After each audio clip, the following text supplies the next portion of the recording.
आशीर्वचन करने के लिए पधारें।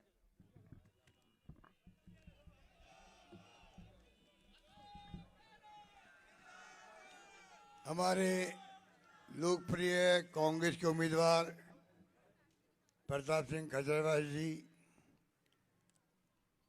विधायक अमीन कागजी जी, रफ़ी खान साहब, हमारे वरिष्ठ साथी विक्रम सिंह जी, अस्करी डॉक्टर साहब, हमारे पूर्व सांसद व पूर्व मंत्री गिरिराज गर्ग जी, श्रीमती मंजू शर्मा, हरेंद्र सिंह जादौन और बद्रीनाथ जी कुमावत, गुलाब इंदौरा जी, ज्ञानचंद सैनी जी, सुमित मिश्रा जी, मनोज अमन जी और मनोज मुदगल जी, उप प्रमुख साहब मोहन डागर जी और समाज मंच, उपस्थित बुजुर्गों, भाई और बहनों, नौजवान साथियों,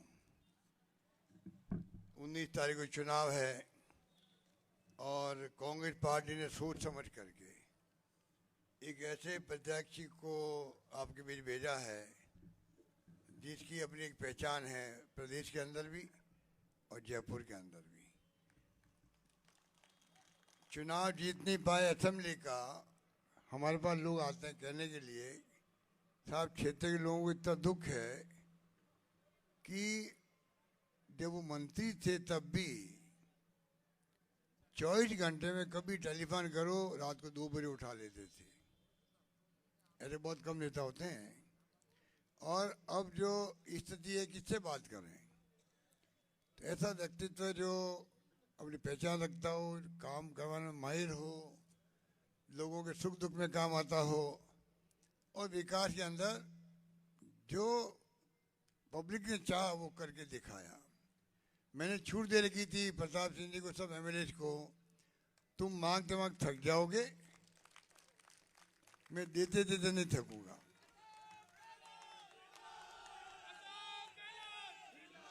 और ये सिर्फ 15 मिनट बचे हैं, 10 बजने में से 15 मिनट बचे हैं, इसलिए मुझे बोलने दो। तो कहने का मतलब ये है कि अभी कह रहे थे कि 3 बार मुख्यमंत्री बन गए। 3 बार मुख्यमंत्री कोई रह जाए देश के अंदर, सोनिया गांधी जी ने, राहुल गांधी जी ने मुझे अवसर दिए, कोई दो राय नहीं। पर अगर 36 कौम मेरे साथ नहीं होती तो आप बताइए मैं 5 साल कैसे निकालता। मैं कहता हूँ मीटिंगों में मैं माली कम्युनिटी का व्यक्ति हूँ और राज्य में देखता हूँ कि 40 कहीं 30 एमएलए होते हैं कि जाति के, उसको मुख्यमंत्री बनने का अवसर मिलते हैं। और राजस्थान असेंबली में माली कांग्रेस में एक ही था और वो मैं खुद ही था। अब आप बताओ, अगर राजपूत, जाट, गुर्जर, कुमार, सुतार, वैश्य कम्युनिटी के लोग, ब्राह्मण कम्युनिटी के लोग, कोई भी हो, 36 कौम जो होती है, सुतार भी आते हैं, माली भी आते हैं, सब आते हैं, कितना प्यार मुझे मिला होगा आप कल्पना करो। चुनौती मेरे सामने आई थी, अकाल के वक्त में आई थी, पहले जब मैं पहली बार सीएम बना था। हर वक्त मैंने एक कीर्तिमान स्थापित करके दिखाया। इस बार जो स्कीम लेके आए, पूरे प्रदेश की चर्चा जो है देश भर में होने लग गई है। ऐसी स्कीमें हिंदुस्तान में कहीं नहीं आई है, देश के अंदर, राज्यों के अंदर। तो आप सोच सकते हैं कि कोई कमी रखी नहीं हम लोगों ने, शिक्षा के अंदर, स्वास्थ्य सेवाओं में, सोशल सिक्योरिटी में, बुजुर्गों को पेंशन, 1 करोड़ लोगों को पेंशन, बुजुर्गों को, महिलाओं को, पुरुषों को, दिव्यांगों को, विधवाओं को मिल रही है। बिजली 100 यूनिट फ्री कर दी, 1 करोड़ लोगों के घरों के बिल 0 हो गए, एक नया पैसा नहीं लग रहा है बिजली का। 2000 यूनिट फ्री कर दी किसानों के लिए भी। तो एक के बाद एक जो हमने योजना बनाई, छात्रों के लिए अनुपति योजना बना दी, फ्री कोचिंग करवा रहे थे हम लोग, इंग्लिश पढ़ाने के लिए स्कूलें खोल दी महात्मा गांधी के नाम से। इंग्लिश का आज वक्त आ गया, पहले मैं भी खिलाफ था इंग्लिश में जब मैं पढ़ता था तब। आज स्थिति है कि मोबाइल फ़ोन दुनिया भर से हम जुड़ गए हैं। अगर हमारे बच्चे का भविष्य बनाना है तो इंग्लिश पढ़ाना पड़ता है। फीस लगती 50,000 1 लाख रुपए प्राइवेट स्कूलों में, हमने फ्री कर दी। तो आप सोच सकते हैं ये प्रयोग है देश के अंदर। और हमारे दूतासा जी थे जब शिक्षा मंत्री, उस वक्त में ये शुरुआत हुई थी। तो आप सोच सकते हैं कि इस प्रकार से हमने एक एक काम को चूज करके दिया। महिलाओं के लिए इतनी स्कीम बनाई हम लोगों ने, और तो और 1,25,00,000 मोबाइल बांटने थे, 40 लाख में बांट पाया और सरकार चली गई, वरना सबको मिल जाता, मोबाइल फोन मिल जाता। तो कहने का मतलब यह है कि अन्नपूर्णा किट दिया हम लोगों ने, इस सरकार ने बंद कर दिया। तेल भी था, दाने भी थी, शक्कर भी था, मिर्च मसाले थे। अरे महंगाई के दौर में थोड़ी राहत मिलती है लोगों को, वो हमने काम किया। बंद करने की क्या जरूरत थी? मान लो मुख्यमंत्री की फोटो लगी हुई थी उसके ऊपर, मेरी फोटो लगी हुई थी, मुख्यमंत्री बदल गए तो बदलने की फोटो लग जाती उसके ऊपर। इसकी बंद क्यों करी? इसकी बंद क्यों करी? ये मैं पूछना चाहता हूं बीजेपी के नेताओं को, आपको क्या दुश्मनी है क्या गरीबों से? आपने बंद क्यों की? फोटो बदल जाती, वर्तमान मुख्यमंत्री फोटो लग जाती। 5,000 हमारे राजीव गांधी युवा मित्र काम कर रहे थे, घर घर जाके बताते भाई देखो स्कीम ये सरकार की, इसका फायदा ये लो, सबको नौकरी निकाले आता ही। राजीव गांधी के नाम से आपका एतराज था, अब वाजपेयी का नाम लिख देते, नाम बदल देते आप। स्कीम बंद क्यों करी आपने? इस प्रकार से मैं कहना चाहूंगा, हमने 4.5 लाख बिजली कनेक्शन दिए राजस्थान के अंदर। क्या नहीं किया? EWS वालों के लिए 10% आरक्षण मिला केंद्र से। मैं जब मुख्यमंत्री था पहली बार, सबसे पहले हिंदुस्तान में मैंने आरक्षण 14% करने के लिए सिफारिश की थी वाजपेयी जी, मैं मुख्यमंत्री था। अब जाके 10% हुआ, इतने किंतु परंतु लगे हुए थे, लाभ नहीं मिल पा रहा था। मैंने तमाम शर्तें हटा दी, आज हजारों बच्चों को नौकरी मिल रही है, प्रतिस्पर्धा में बैठते हैं, पास होते हैं और नौकरी कर रहे हैं। तो जो संभव था, मैं समझता हूँ कि शहरों में रोजगार हिंदुस्तान में पहली बार हमने दिया, नरेगा की तरह शहरों में रोजगार, नगर पालिका, नगर परिषद सब जगह बनने लग गया। सड़कें बनाने लग गए हम लोग, नगर पालिका, नगर निगम, सरकार की तरफ से, जबकि वो काम नगर निगम का खुद का होता है। तो हमने कोई कमी रखी नहीं।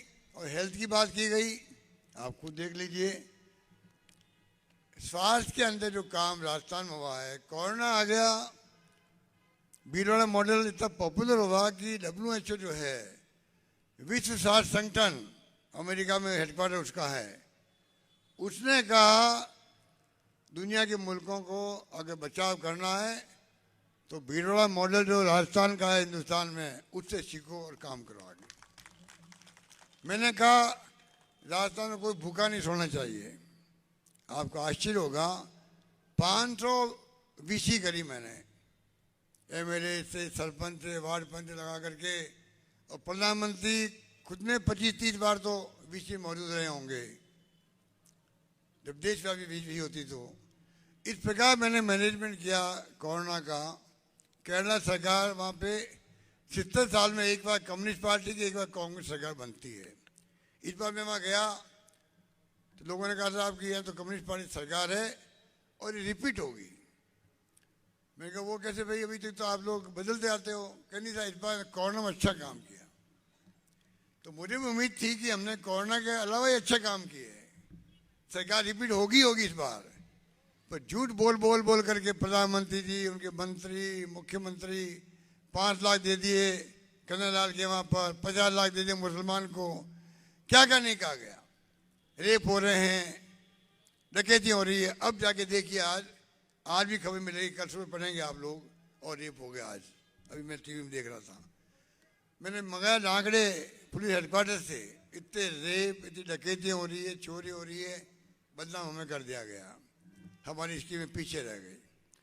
इसलिए मैं आपसे अपील करना चाहूँगा कि कोई हमने शिक्षा में कमी रखी नहीं, स्वास्थ्य में कमी रखी नहीं। कॉलेज आज़ादी के बाद में 250 कॉलेज खोली राजस्थान में, और मैंने 310 कॉलेज खोल दी, जो मांगा कॉलेज दे दी। लड़कियों के लिए 130 कॉलेज लड़कियों की, विश्वविद्यालय बना दिए कई जगह। इस प्रकार से सड़कें 1.5 लाख किलोमीटर बनाई हम लोगों ने, कोई कमी नहीं रही। पानी की योजना, जल जीवन मिशन, केंद्र सरकार उसको से ले रही है। पूछो 45% पैसा स्टेट गवर्नमेंट का है, 45 केंद्र का होता है। 10% पैसा इकट्ठा करना पड़ता है लोगों से, गांव वालों से। राजस्थान वो राज्य जा कह दिया 10% पैसा भी स्टेट गवर्नमेंट भरेगी, हम कलेक्शन नहीं करेंगे किसी से भी। इस प्रकार से हमने इंदिरा रसोई इतनी पॉपुलर हुई है शहरों के अंदर। 8 रुपये में भोजन मिलता था, 25 रुपये सरकार देती थी सब्सिडी उसके अंदर। छात्र हो या वो कोई बाहर का गांव का आदमी शहर में आया हुआ हो, मजदूर हो, कोई हो, आराम से भोजन करता था। अब मैंने सुना है कि उस भोजन की सामग्री कम कर दी। अब बताइए, अरे बढ़ोतरी करने की बात अलग है, आप पैसा दे नहीं रहे हो। 25 लाख की जो बीमा योजना हिंदुस्तान में नहीं, दुनिया में कहीं नहीं है, वो कमजोर हो गई। अब इलाज हो नहीं रहा पूरा लोगों का। तो मैं कहना चाहूँगा आपको, हमने पानी में, बिजली में, शिक्षा में, स्वास्थ्य में, सड़कों में, सोशल सिक्योरिटी के अंदर इतनी हमने इसकी मनाही को सोच नहीं सकता। इसलिए आज मैनिफेस्टो जो आया बीजेपी का कल, आप उसको देख लीजिए, उसमें क्या सार निकलता मालूम पड़ जाएगा आपको। और कांग्रेस के मैनिफेस्टो, राहुल गांधी की यात्रा के बाद में जो निचोड़ था हिंदुस्तान के लोगों का, आप देखिएगा 5 वर्ग बनाए न्याय के और 25 गारंटी दी है। अब लगेगा कि महिलाओं का हो, चाहे श्रमिकों का, मजदूरों का हो, छात्रों का हो, युवाओं का हो, किसानों का हो, जो वादे किए गए एक इतिहास का डॉक्यूमेंट बन गया देश के अंदर। मैं दावे के साथ कह सकता हूँ ये स्थिति है।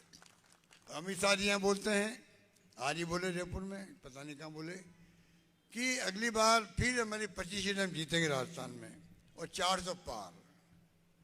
सपने आएंगे, सपने आएंगे। कल बोले वहाँ अलवर के अंदर, अलवर में पानी ले आएंगे हम ERCP योजना का। अरे इतना झूठ मत बोलो, आपको ERCP की ABCD मालूम नहीं है अमित शाह जी, आपको मालूम नहीं है। आप गृह मंत्री हो सकते हैं देश के, ERCP की एक आपको ABCD मालूम नहीं है, आप अलवर में पानी पहुंचा रहे हो।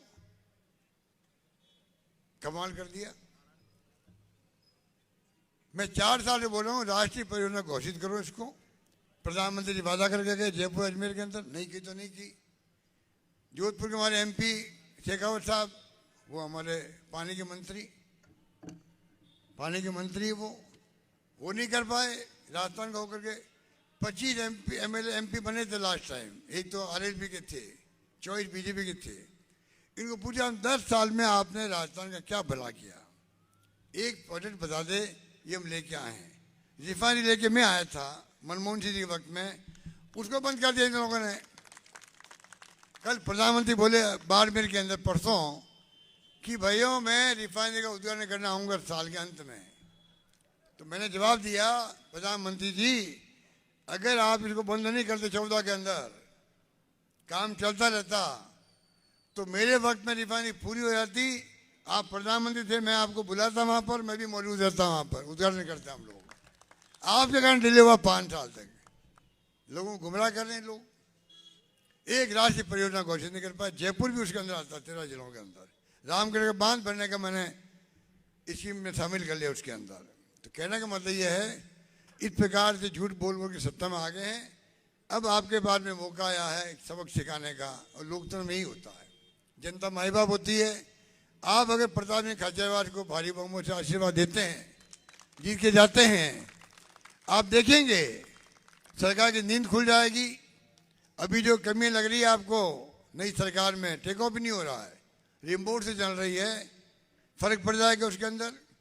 समझ जाएंगे कि भाई जनता अभी से ही खिलाफ होने लग गई है, तो काम दौड़ दौड़ के होंगे आपके। नई नई स्कीम आएगी।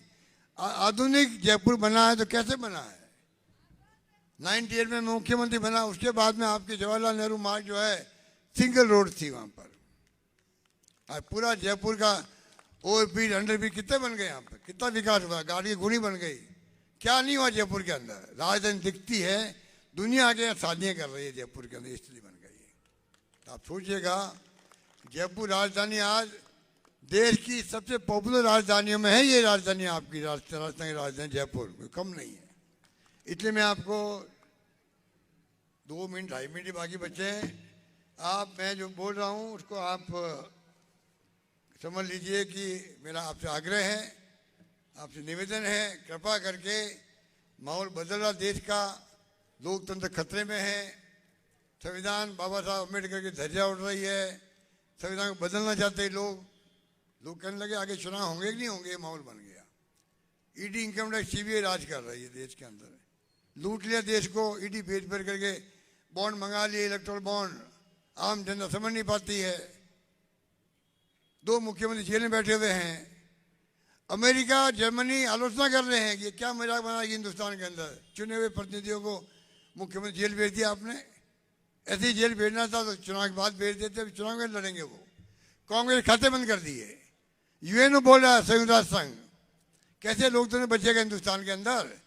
एक राष्ट्रीय पार्टी कांग्रेस पार्टी, उसके खाते बंद कर दिए, वो चुनाव कैसे लड़ेगी, कैसे विज्ञापन देगी, कैसे वो उम्मीदवार को मदद करेगी, कैसे इलेक्शन लड़ेगी पार्टी, फिर लोकतंत्र कैसे बचेगा? ये स्थिति देश में बन गई है। इसलिए मैं आपको कहना चाहूँगा, कृपा करके आप सब यहाँ आए बैठे हैं, आप जाके संदेश घर घर जाके पहुँचाएं। माहौल बदल रहा है और प्रताप सिंह जी को आप मेंबर पार्लियामेंट बनाएं यहाँ का, फिर देखेंगे आपकी आवाज़ लोकसभा के अंदर गूंजेगी।